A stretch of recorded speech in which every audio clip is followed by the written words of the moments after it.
নিজের চোখে দেখা কিছুদিন আগে একটা জানাজা পড়িয়েছে, খোদার কসম করে বলছে 6:30 ইন্তেকাল করেছে। হসপিটালের বিল দেনেওয়ালা নাই, 4টা সন্তান, অ্যাম্বুলেন্সে ঘরে ঘরে আসবে, 1000-1200 টাকার বিল দেনেওয়ালা নাই। কি বুঝলেন? ক্ষণস্থায়ী দুনিয়া।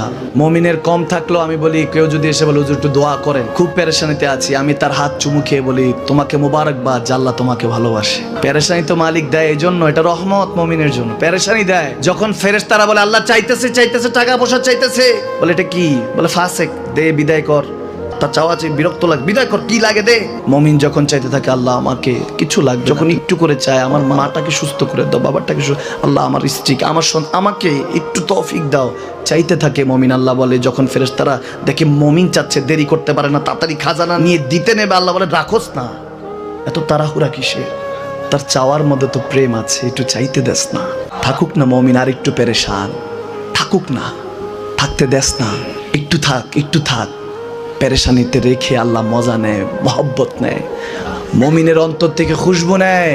আল্লাহর বড় মায়া, মুমিন যখন চায় আল্লাহ তখন মায়ার নজর নিয়ে তাকায়, হায় হায় আমার বান্দা, সুবহানাল্লাহ।